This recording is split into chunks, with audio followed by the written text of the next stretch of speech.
Bapak saudara yang makan Allah, insyaallah sampai isya nanti kita akan membedah hadis-hadis mengenai Al-Imam Al-Mahdi, terutama setelah Daulah ala Minhajin Nubuwah berdiri. Sekedar mengulang untuk merefresh karena mungkin kebanyakan pengajian di sini ya. Benar ya? Sebelum terjadi khuruj Dajjal, keluar Dajjal, apa yang terjadi? Terjadi fitnah. Fitnah bahasa Arab artinya kekacauan. Dan ulama kita, saya berdiskusi, belajar juga kepada ulama uqala yang ahli akal, intelektual, ulama-ulama ahlul qulub, ahli-ahli qalbu, ahli rohani. Mereka hampir sepakat, kecuali yang qalbunya terhijab, masih sibuk ngurusin Abu Hurairah, masih mempertanyakan Khadijah. Nggak ada kemajuan spiritual dan intelektual, nggak ada persiapan ke arah sana. Padahal dunia sudah sedemikian rupa, masih sibuk membicarakan ini dan itu, mengkritisi sahabat, mempertanyakan sebagai sosok atau sebagai institusi. Saya agak kecewa dengan pengajian itu ya. Padahal kita berharap tadinya dia sudah membawa simbol-simbol tasawuf. Karena kebangkitan umat itu salah satunya kebangkitan rohani, dan itu pasti dalam tasawuf. Tapi Imam Abdul Qahir Al-Baghdadi punya dua kitab, Al-Farqu Bainal Firaq, lalu Usuluddin. Beliau mengatakan di kitabnya, akidah yang kotor, yang kelabu, yang rusak tidak akan pernah nyatu dengan tasawuf yang bening. Oh, dia ahli khalwat, itu urusan dia. Berarti khalwatnya bukan ma'allah. Masih sibuk ya. Kalau kita mempertanyakan sosok Abu Hurairah, maka ada 5.000 hadis yang akan dibuang. Apakah Imam Bukhari bodoh? Apakah Imam Ahmad bodoh? Apakah Imam Syafi'i bodoh? Apakah ulama-ulama ahli hadis dari masa ke masa mereka bodoh? Sehingga kemudian tidak mengerti siapa sosok Abu Hurairah lalu dipertanyakan sekarang.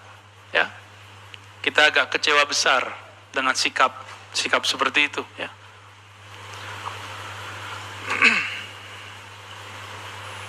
Perdebatan itu pernah muncul dulu tahun 40-an, 50-an, 60-an, 70-an di Mesir. Ketika muncul kelompok namanya Inkarus Sunnah. Apa nama kelompoknya? Inkarus Sunnah. Dulu ada tokohnya namanya Abu Rayah. Abu juga, Abu Rayah.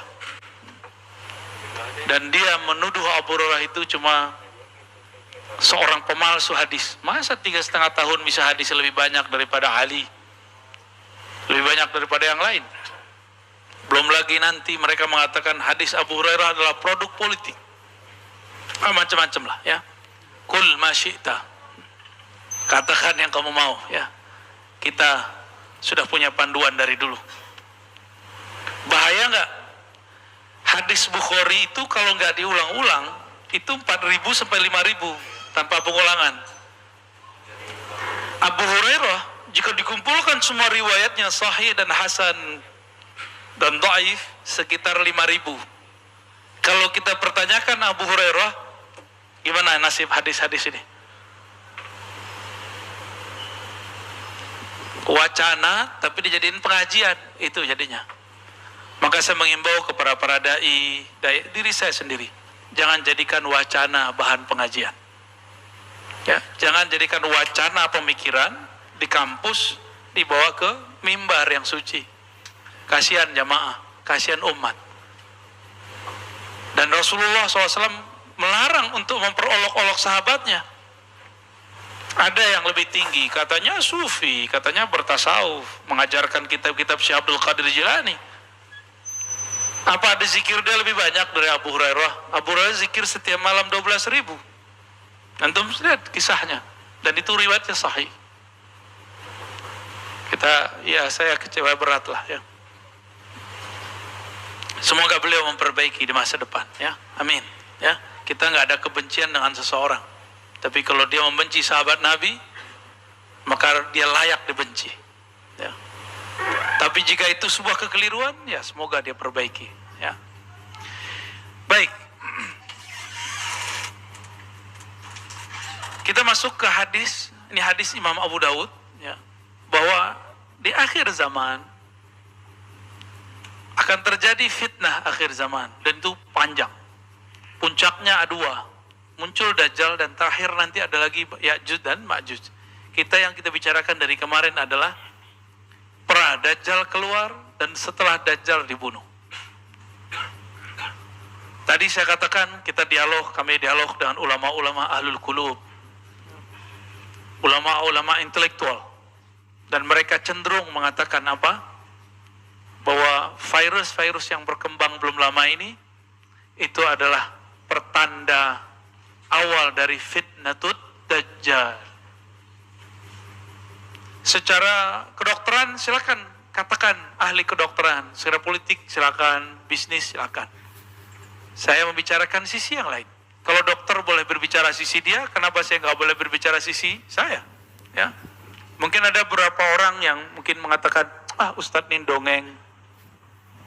Kita butuh sesuatu yang real, ya. Ini juga ada hadisnya, kita punya data. Sebelum ilmu kamu ada, hadis ini sudah ada. Sebelum ilmu kedokteran, politik, bisnis semua ada, ilmu ini sudah ada.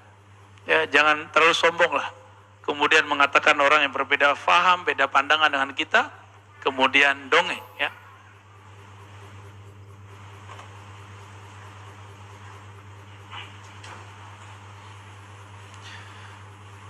Ini kita tampilkan hadisnya. Ini flashback sebentar, ya.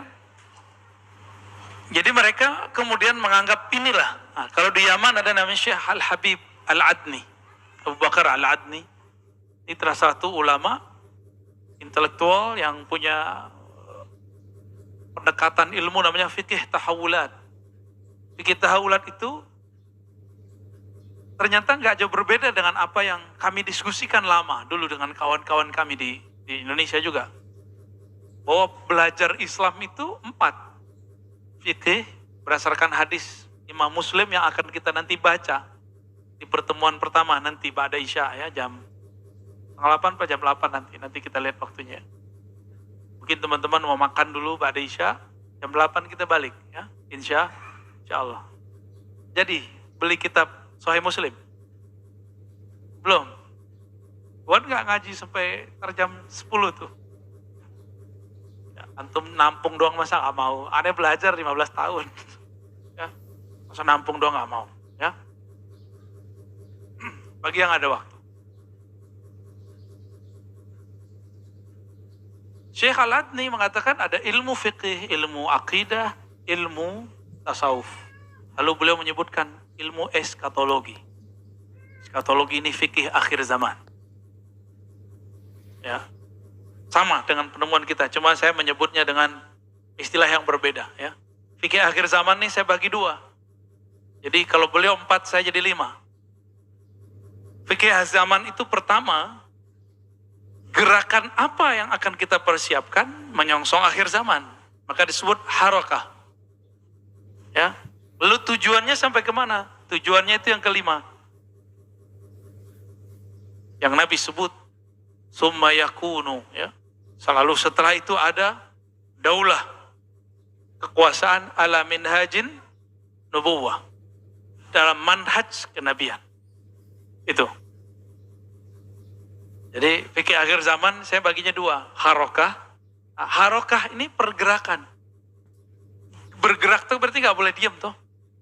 Karena sekarang zamannya alhamdulillah masih belum zaman perang militer, kita nikmati. Sekarang perang apa? Perang opini kan? Ya, ada yang ngajak saya debat kemarin kan? Nggak datang-datang, perang aja dia di YouTube.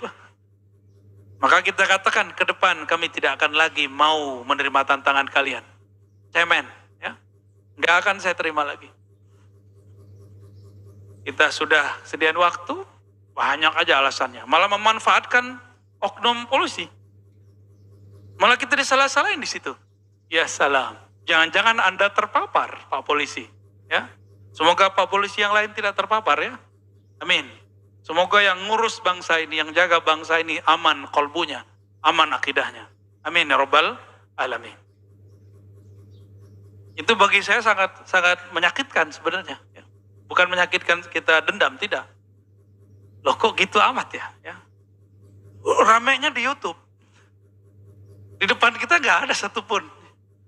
Ramai doang. Dia kira dengan membuat framing, begitu orang percaya. Orang kan bisa buat framing baru. Tapi saya bukan mau mengatakan itu, saudara-saudara yang melakukan Allah. Sekarang perangnya, perang media. Ya, maka saya mengimbau para asatidz ahlus sunnah yang moderat, yang kolbunya bening, akidahnya lurus, bertasawuf. Ayo, antum isi ruang kosong di YouTube itu. Maka kita jauh-jauh hari udah ngomong ke teman-teman di MRBJ, ayo semua pengajian kalau bisa di live kan. Kalau ada salah nanti ya di private. Kalau yang aneh-aneh private. Yang penting di live kan dulu, ini syiar kita. Maka kita juga selektif ketika untuk memilih seorang dai yang akan mengajar, mu'alim yang akan mengajar di tempat duduk ini. Tempat duduk ini suci Pak, tapi yang duduk di sini belum tentu suci. Saya bukan orang suci. Kita hanya sedang berlatih. Semoga Allah menjaga kita semua. Amin ya Rabbal Alamin. Jadi ke depan ini perangnya perang apa? Opini. Nanti beberapa ustadz sok-sok cuek, sok intelektual ngomong, ngapain ente masih ngurusin yasinan, belain hujah yasin. Zikir jamaah, tauhid 3, sifat 20. Untuk apa 3 zamannya? Itu saya dengar 20 tahun lalu di sini. Yang ngomong seorang ustadz kepada saya, ente gak usah pikirin itu. 20 tahun lalu Pak. Kita kira kalau sudah ketemu di MUI, sudah debat terbuka di masjid, selesai masalah. Ternyata tidak. Mereka tidak ada mundur. Mereka maju terus. Terus antum diam. Ya, mereka mengisi kekosongan itu. Termasuk masjid ini dulu. Ya, dulu masjid ini diklaim masjid mereka dulu ini. Alhamdulillah pengurusnya sadar. Atau masih ada pengurus yang belum benar. Ya, masih belum sadar maksud saya. Sudah begini modelnya belum paham juga. Udah begini gawatnya, belum paham juga. Mereka banyak gebrak meja loh depan Said Agil Al-Munawar, guru kita. Itu zuriat Rasul loh. Ternyata mereka emang gak percaya zuriat Rasulullah Sallallahu Alaihi Wasallam. Orang tua saja gak boleh saya gebrak Pak. Ini keturunan Rasulullah Sallallahu Alaihi Wasallam. Kecuali dia ada perkara yang emang sisi manusiawinya. Ini beliau berbicara baik. Di sini, di masjid ini. Maka ciri-ciri pengikut Dajjal sekarang sudah bisa dideteksi. 1, tidak percaya zuriat Rasulullah SAW. Hati-hati ya Tom ya. Kalau punya ustadz gak percaya zuriat Nabi, hati-hati itu dia. Semoga dia berubah sebelum saatnya terjadi. Kenapa? Ini hadisnya yang mau kita baca. Al-Mahdi minni. Ya. Al-Mahdi itu dari keturunanku. Al-Mahdi minni min itrati. Al-Mahdi itu dari keturunanku, dari itrahku. Min waladi Fatimah. Dari zuriat Fatimah. Ini hadisnya. Kita crop coba. Lihat jelas ya. Ini nomor hadisnya. Ini nomor hadisnya ya. 4284. Ini namanya sanad. Ahmad ibn Ibrahim, ini sanad namanya. Jadi hadis itu tidak langsung didapat oleh imam dari Nabi. Si imam ini berguru juga kepada seseorang atau banyak orang. Maka kalau kita ikut sunnah Nabi, wajib punya guru. Karena imam pengamal dan pengumpul sunnah ini berguru. Tapi kata kawan kita sekarang, gak boleh ikut ustadz, gak boleh ikut imam, gak boleh ikut kiai. Langsung saja kepada, nah ini saya ulang-ulang terus Pak. Karena mereka mengulang-ulang di luar sana, kita ulang lagi di sini. Kita bersihkan cara berpikir begitu. Kita riset ulang. Itu brainwash. ikut Allah saja, ikut Rasul saja. Kita tanya, gimana cara ikut Rasul? Baca Sahih Bukhari, Sunan Abu Daud. Ini yang saya bawa namanya Sunan Abu Daud. Kitab hadis ketiga di bawah Bukhari, Muslim, ini Sunan Abu Daud. Kawan Imam Bukhari dalam berguru. Ini mereka sepengajian. Bedanya, Sahih Bukhari lebih mentareng aja daripada Sunan Abu Daud. Cuma mereka punya kriteria masing-masing dalam bab Sahih. Mereka berguru. Siapa guru dia? Ahmad ibn Ibrahim, itu gurunya. Dari Abdullah bin Ja'far Ar-Raqi, qala hadatsana Abdul Malih, terus sampai ke an Ummi Salamah, dari Ummu Salamah. Apa kata Ummu Salamah, ini istri Rasulullah? Sami'tu Rasulullah sallallahu alaihi wasallam yaqul, al-mahdi minni min itrati. Al-mahdi, Imam Mahdi itu min itrati. Kenapa Nabi nggak perlu nyebut imam? Ya beliau Nabi, imam mah di bawahnya, nggak perlu ada kata imam. Ya, kita yang perlu menyebut kata imam sebagai respect kepada beliau. Al-Mahdi itu min itrati. Apa arti itrah? Trah. Udah jadi bahasa Indonesia? Al-Mahdi itu trah, dia trahku. Trahnya Rasulullah min waladi Fatimah. Ini khusus. Keturunan Rasulullah hanya lewat Sayyidah Fatimah. Maka yang ingkar kepada keturunan Rasulullah berarti dia ingkar kepada Imam Al-Mahdi. Di akhir zaman ini mempercaya Al-Mahdi itu adalah rangkaian dari kesahihan percaya kepada hari akhir. Maka kalau nggak percaya kepada Imam Mahdi, bisa dipertanyakan percayanya kepada hari akhir. Jadi wajib atau enggak?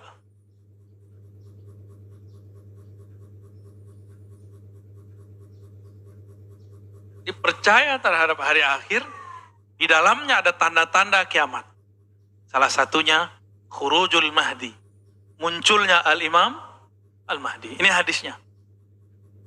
Berarti mulai hari ini hormat nggak sama zuriat Nabi? Hormat. Tapi manusia biasa, mereka manusia biasa. Karena di darahnya ada darah Rasulullah Sallallahu Alaihi Wasallam. Habaib itu sebenarnya gelar tinggi. Setiap yang lahir itu gelarnya Sayyid. Cuma sama kita udah muka Arab aja, punya fam lagi langsung panggil Habib. Enggak. Yang berhak dipanggil Habib sebenarnya adalah zuriat yang alim dan dia punya murid. Dicintai oleh murid-muridnya, dicintai oleh orang sekitarnya. Disebut dengan Al-Habib. Ya. Itu sejarah Al-Habib. Kalau enggak cukup namanya Sayyid. Ya. Sayyid Aqil Munawwar sampai sekarang tidak menyebut dirinya Al-Habib. Padahal beliau Al-Habib, guru kita. Beliau menyebut dari ayahnya disebut As-Sayyid. Ya. Di Indonesia turunan Rasulullah sudah sangat banyak. Ada Asy-Syarif Hidayatullah, itu keturunan Rasulullah, tapi jalur Hasan. Ada Syekh Maulana Ibrahim As-Samarkandi, itu di Tuban. Anaknya Sunan Ampel, lalu anaknya lagi namanya Sunan Bonang, Sunan Derajat dan lain-lain, itu masih keturunan zuriat Rasulullah SAW. Yang murni orang Jawa, Nusantara sepertinya Sunan Kalijogo, Sunan Kalijaga itu. Wallahu alam. Itu penemuan kita sementara. Barangkali ada penemuan lain. Wallahu alam. Ya. Jadi Al-Mahdi dari zuriat Rasulullah. Maka menghormati mereka, kita khawatir jangan-jangan dari zuriat ini ada keturunan Rasulullah yang menjadi Al-Imam Al-Mahdi.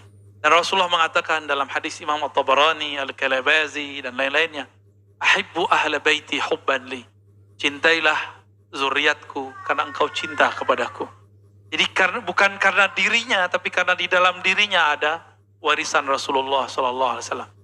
Dan Bapak Saudara makan Allah, kiamat tidak akan terjadi kalau masih ada dua pewaris. Satu pewaris ilmu Rasulullah, yang kedua pewaris nasab Rasulullah Sallallahu Alaihi Wasallam. Ya, itu para sayyid, ya, para sadah, itu mereka beban mereka lebih berat dari kita. Karena mereka kalau dosanya itu digedein.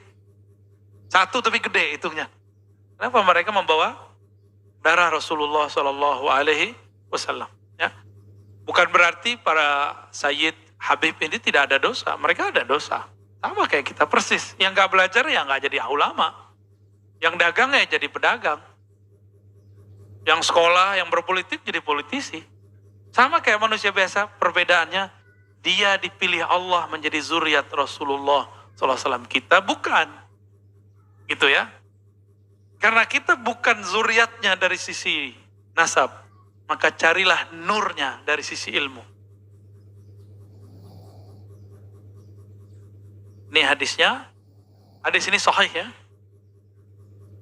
Oke. Ini satu riwayat.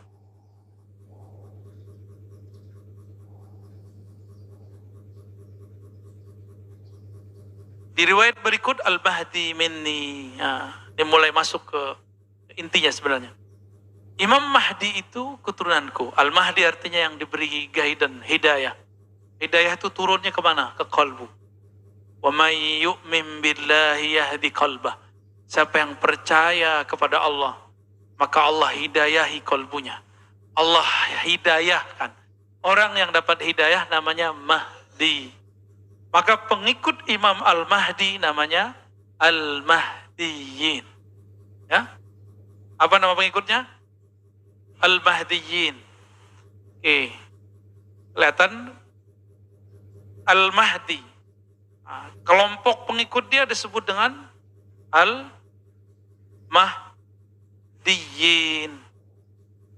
Ya.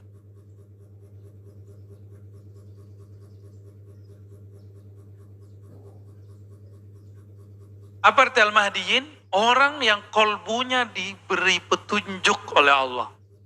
Berdasarkan surat Taghabun tadi.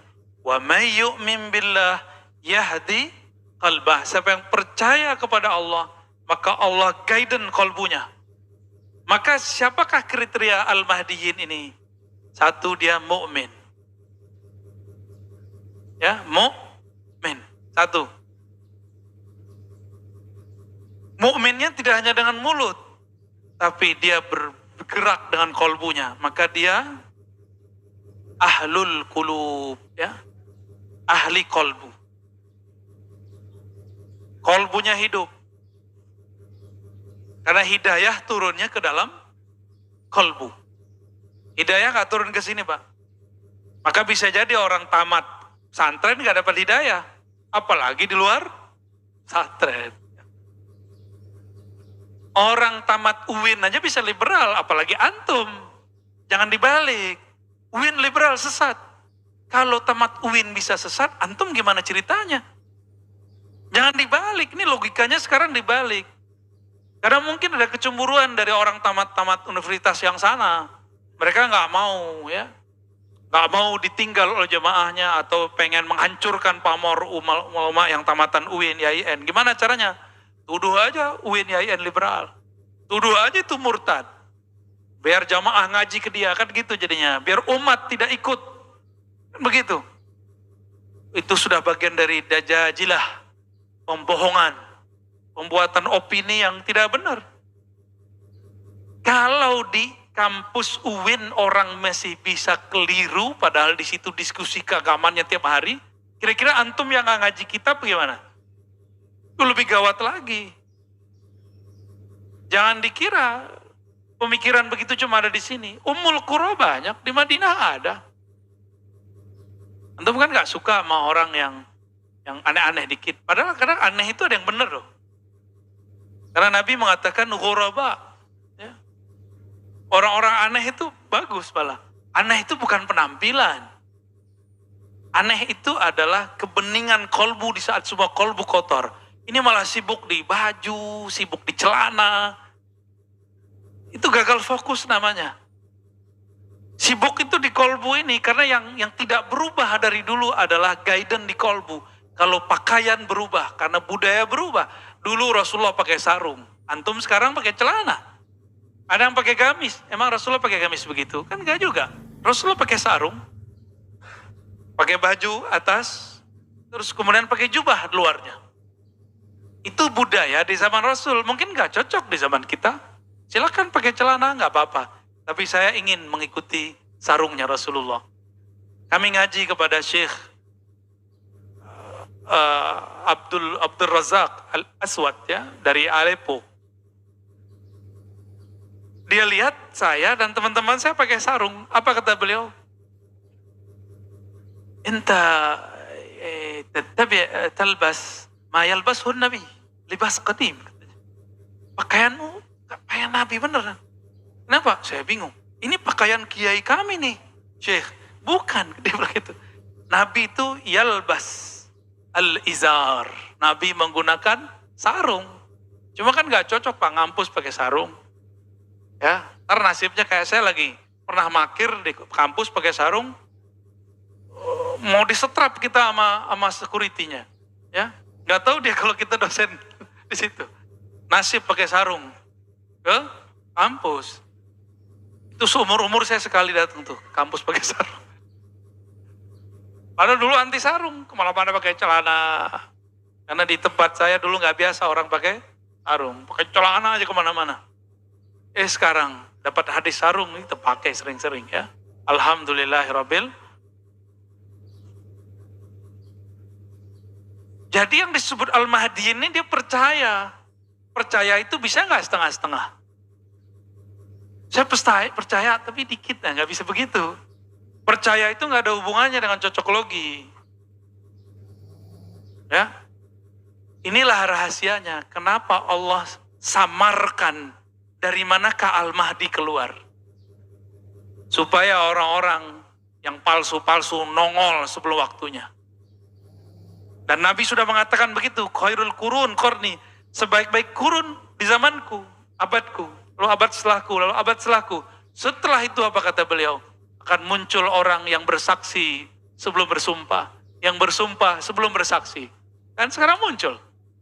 Nanti lihat aja Pak, 2000 berapa ya, nanti ada lagi virus, orang tegang lagi sedunia, muncul orang-orang stres ngaku Al-Mahdi. Al-Mahdi nggak perlu ngaku, dia sudah Al-Mahdi dari lahirnya. Dia tidak menjadi Al-Mahdi karena dibayat orang, dia sudah Al-Mahdi sebelum dibayat. Tapi Allah sembunyikan dia. Karena ada kata kunci nanti di sini. Dan beliau adalah orang yang percayanya sangat kuat. Kepercayaan imannya sangat dahsyat. Mukminnya sempurna. Tapi dia keep dalam-dalam di dalam kolbunya. Di dalam kolbu itu. Maka dia balut. Disitulah Allah menggaidennya. Kalau gerak kolbu beda nggak dengan gerak ini? Kalau ini maunya on time, perfeksionis, ya nggak? Ini gaya ini Pak, ini angkuhnya otak kita. Kita maunya perfeksionis. Gerakan terus begini. Harus buat strata pergerakan, kurikulum pergerakan. Itu ini maunya. Kalau kolbu kan nggak begitu. Kalau kolbu, dia bermula dari kebeningan kolbu yang terpancar dari ruh. Ruh itu hembusan dari Allah. Disitulah Allah mengirim kalam-kalamnya. Maka kolbu nanti dapat hidayah. Yahdi qalbah. Berarti di belakang ilmu kolbu, ilmu apa? Ilmu ruh. Inilah pencirian Al-Mahdiyin. Dan maka kelompok Al-Mahdiyin itu nanti, penciriannya mereka menguasai ma'rifatur ruh. Mengetahui ilmu ruh. Sekarang banyak tuh di YouTube ilmu ruh. Ya antara itu mana yang benar? Ya, antara yang paling dekat ke sunnah Nabi aja. Ya, yang paling dekat dengan Al-Quran. Yang paling dekat dengan kolbu. Bukan akal-akalan. Bukan hafalan. Ilmu ini bukan ilmu hafalan. Dia masuk ke dalam kolbu. Nyambung? Siapa yang disebut Al-Mahdiyin? Orang yang ahli ruh. Ma'rifatnya tidak hanya cuma ma'rifat kolbu. Di kolbu ma'rifatnya ma'rifat zikir, ijazahan, wirid. Sampai di situ. Riyadhah, mujahadah, zikir, ijazahan. Udah gitu aja. Namanya torikot. Gak cukup di situ. Torikotnya harus terus. Sampai torikot ruhani. Karena disitulah dia dapat menangkap hidayah dari Allah Subhanahu wa ta'ala. Jadi ketika disebutkan, wa may yu'min billahi yahdi qalbah. Siapa yang percaya kepada Allah, maka Allah guiden kolbunya. Lewat apa? Lewat ruh. Itu cara menerjemah ayat ini. Ya, surat At-Taghabun.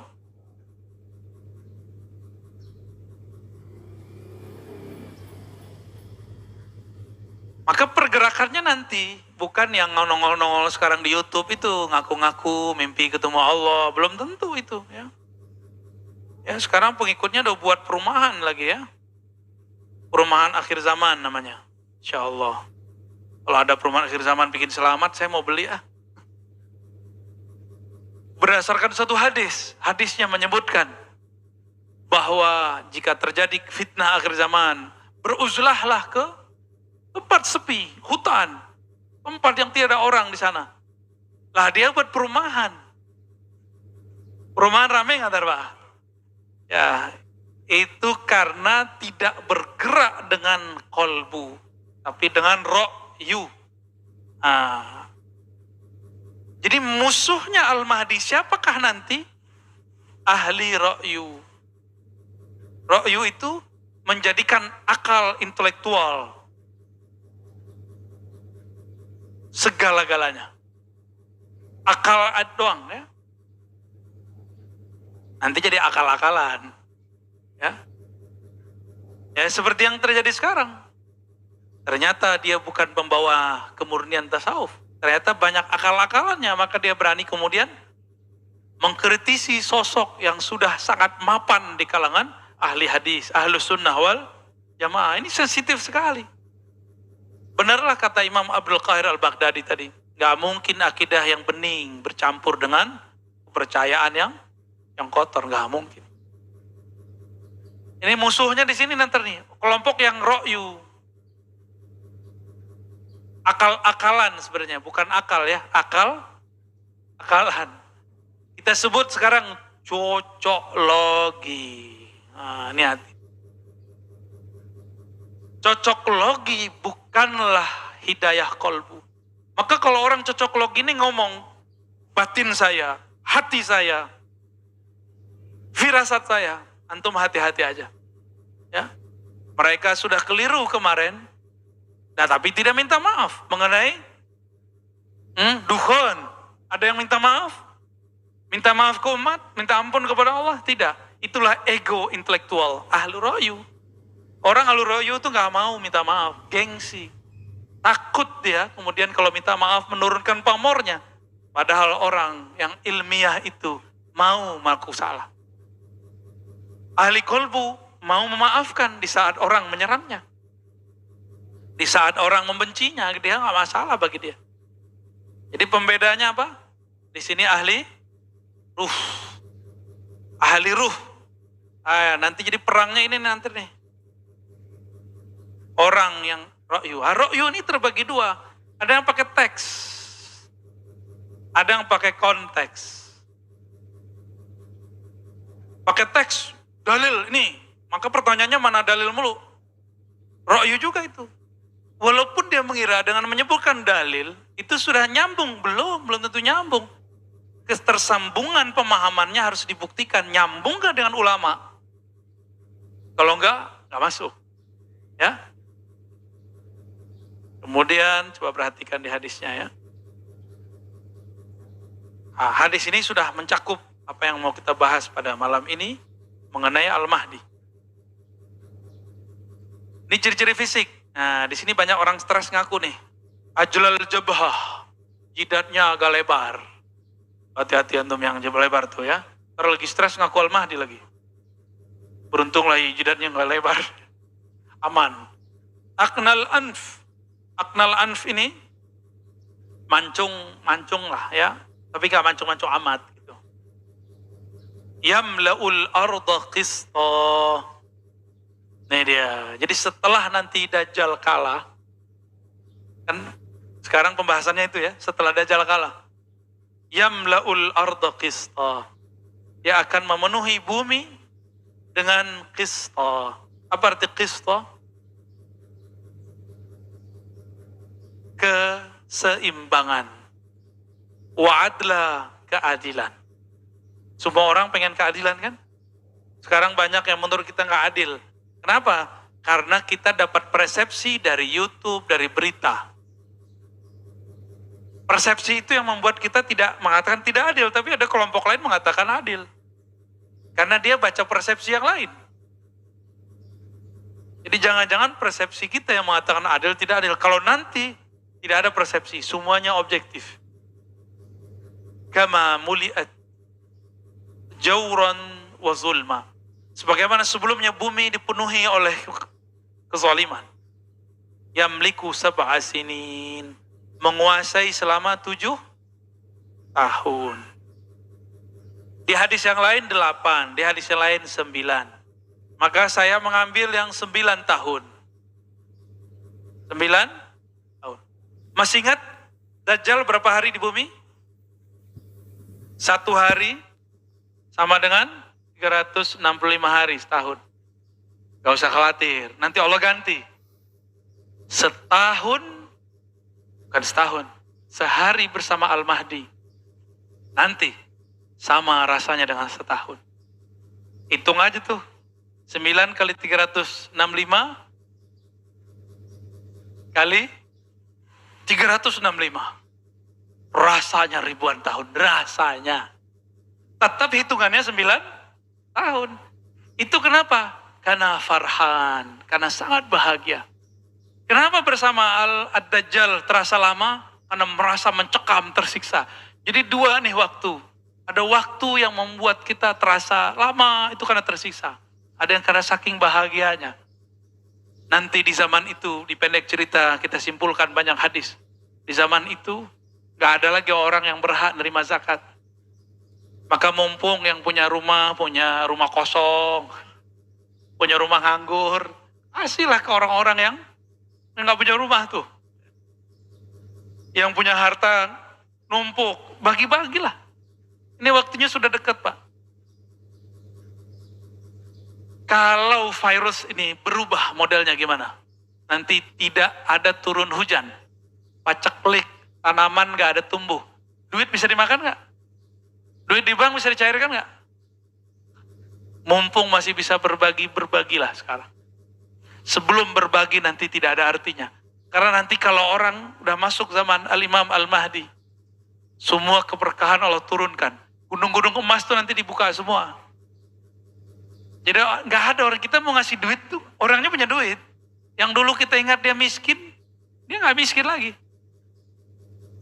Mumpung Bapak ini punya kelebihan, sekarang berbagi. Ada pergerakan dakwah, berbagi. Ada orang ngurusin fakir miskin, berbagi. Ada yang punya pesantren, gak mesti ahlul Quran. Kita ini kan cuma mengatakan yang dibantu itu orang hafiz Quran. Hafiz Quran itu siapa saja yang khidmah kepada Quran. Baik dia khidmah fikih, khidmah aqidah, khidmah tasawuf, itu semua ahlul Quran. Bukan hanya ngafalin bacaan, semuanya ahlul Quran. Kan semua ilmu itu dari Al-Quran. Ya, apalagi kalau dia hafal Quran plus ilmu-ilmunya. Ntar lagi, Pak. Di sini berapa tahun di hadisnya? 9 tahun. Nah, ini kita tunjukkan. Semoga nih ketemu di setelah ini hadis yang menunjukkan 9 tahun. Ya. Nah, di sini ada.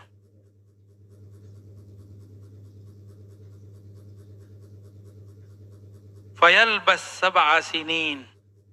Lalu Imam Mahdi tinggal selama 7 tahun. Qala Abu Dawud, qala ba'duhun an Hisham ni rawi, Nabi mengatakan 9 sinin, 9 tahun. Jadi itu perbedaan riwayat. Nah, saya milih yang mana? 9, Pak. Yuk kita pilih yang enak, Pak. Yang lama.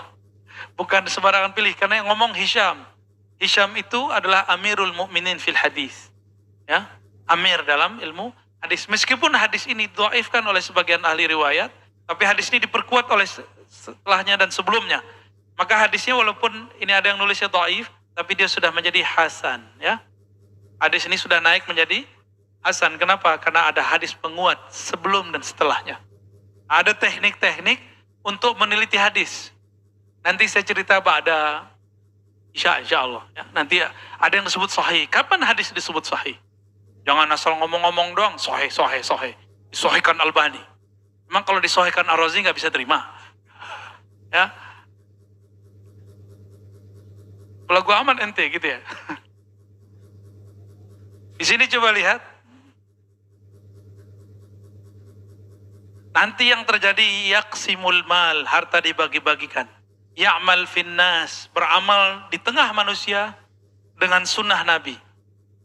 Berarti sebelum itu terjadi, sunnah tidak akan pernah tegak secara utuh. Maka jangan paksa sekarang kita harus syariat gitu. Tenang aja, sabar-sabar dulu lah. Rasulullah 13 tahun kok sabar di Mekah. Kemudian setelah sampai di Madinah, beliau tahan lagi. Sampai Fatu Mekah tahun ke-8 Hijriah. 13 tambah 8 berapa tahun? 13 sama 8? 21. Ini kita bakal nunggu gak nyampe sampai 21 tahun? Tenang aja. Di awal pandemi tahun berapa? Kita kena dampak nih 2020. Ya gak nyampe lah. Paling-paling umur Nabi di Mekah. Umur Nabi di Mekah berapa? 13 tahun, paling segitu kita nunggunya. Kalau mau kita memunasabahkan dengan hadis Nabi Sallallahu Alaihi Wasallam. Mau sabar nggak? Ya, kenapa saya nyebutnya sekitar 13? Karena semua yang terjadi pada Rasulullah itu akan berulang sekarang. Itu disebut ismu, namanya, keturunan tanda-tandanya, kejadian-kejadian padanya itu sama seperti aku. Mirip persis, nggak jauh-jauh beda, ya. Ini kata kunci, Bapak Saudara makan Allah, maka kita sekarang tidak akan memaksa orang untuk mengamalkan syariat, ya. Nggak akan kita paksa. Siapa yang mau, ayo. Nggak mau, nggak ada paksa. Jangankan itu, ya. Orang untuk sudah beragama Islam aja, sudah ikut mazhab al-sunnah, kita nggak paksa dia bermazhab. Nggak mau bermazhab ya sudah, nggak apa-apa juga. Nanti, ya. Ada satu hal yang mau saya sampaikan sebelum kita sholat, ya. Ini azan, ada yang jawab ya? Ya, oke. Saya difitnah oleh beberapa orang mengatakan dongeng tentang akhir zaman. Bahwa di akhir zaman itu, saya pernah menyampaikan akan terjadi suatu masa berperang itu bukan lagi dengan senjata biasa. Tapi persis seperti Ahlul Badr.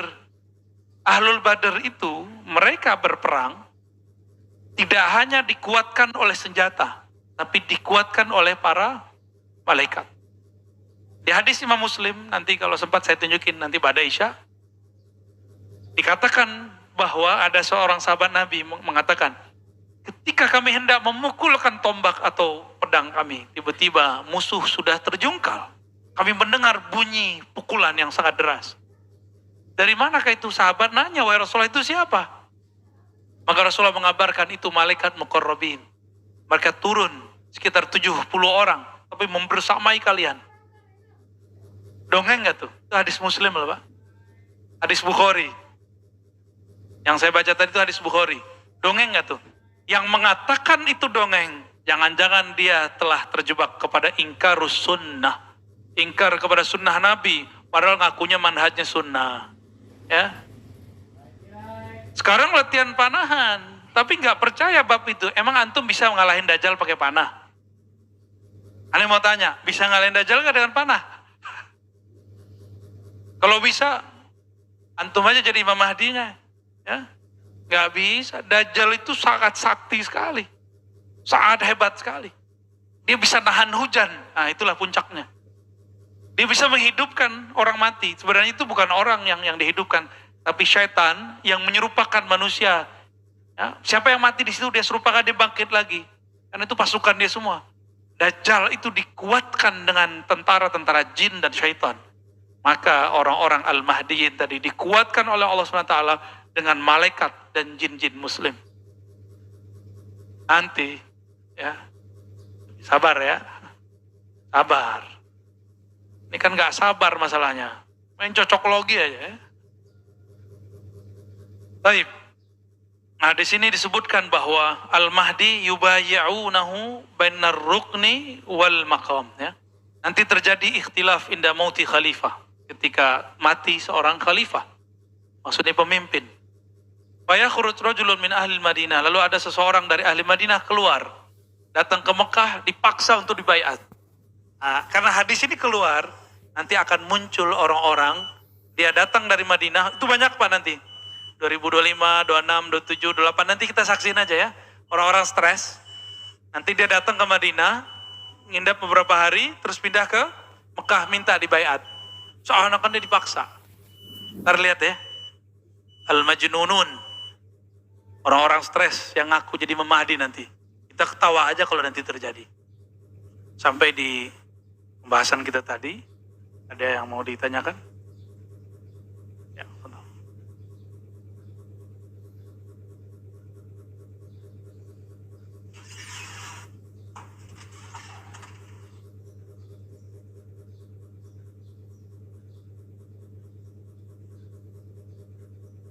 ya, silakan. Assalamualaikum warahmatullahi wabarakatuh. Waalaikumsalam. Buya tadi menyampaikan corona salah satu awal kemunculan, tanda awal kemunculan. Tapi jauh sebelum itu, saya meyakini sistem Dajjal ini udah mulai, itu Buya. Lalu kelak ruhani yang bermain.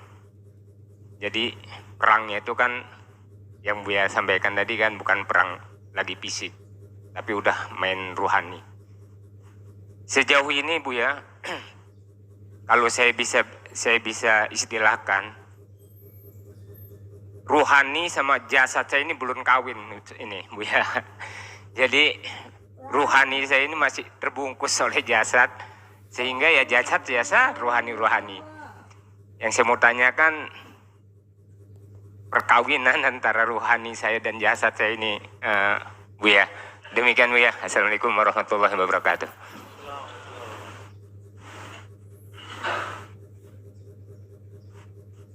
Ya, manusia ya. Nih bisa buat ilustrasi. Bapak, saya kasih serban ya. Oke, jenggot dikit. Kayak Pak Panji. Ya.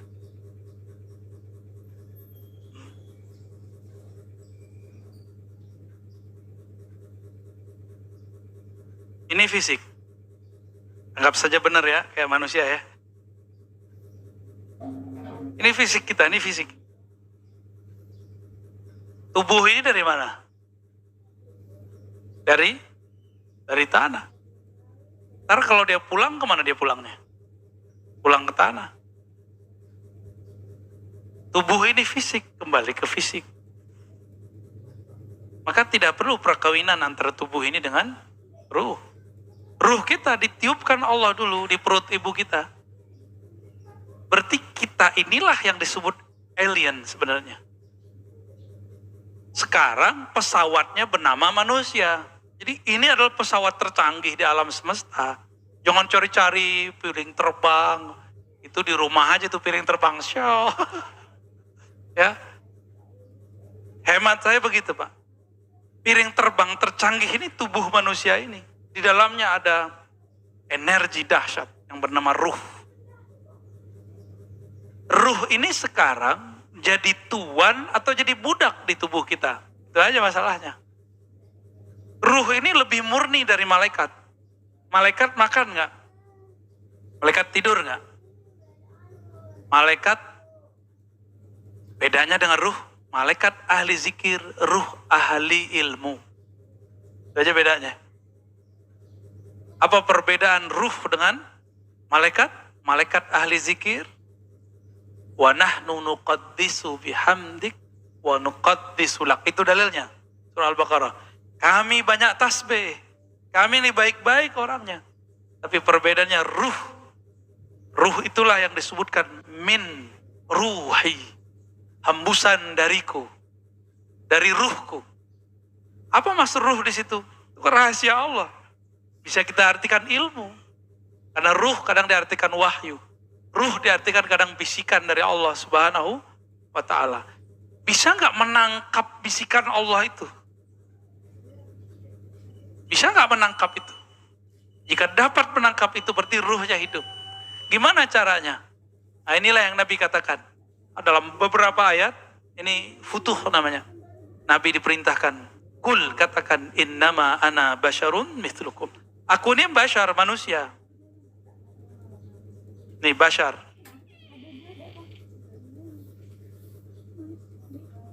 Basyar itu manusia, man. Manusia laki-laki lah ya, manusia. Bedanya apa? Kalian gak sadar, aku sadar. Makanya yuha ilayya, diwahyukan ke dalamku. Apa yang diwahyukan ke dalamku? Bahwasannya la ilaha illahu. Bahwasannya Allah, tiada Tuhan yang berhak disembah kecuali Dia. Berarti ciri-ciri ruh sudah hidup. Di kolbunya hanya ada ilah. Apa arti ilah? Tuhan, itu terjemahan. Tuhan, apalagi arti ilah?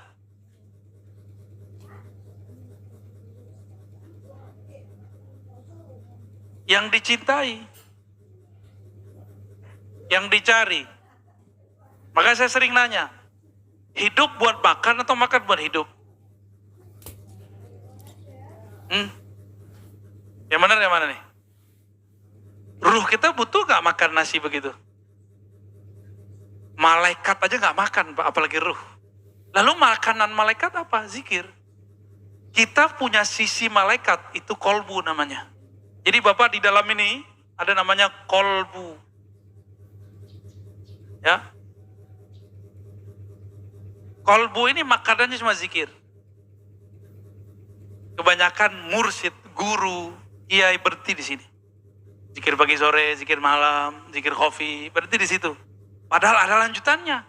Bagian terdalam dari diri seorang itu ada namanya ruh.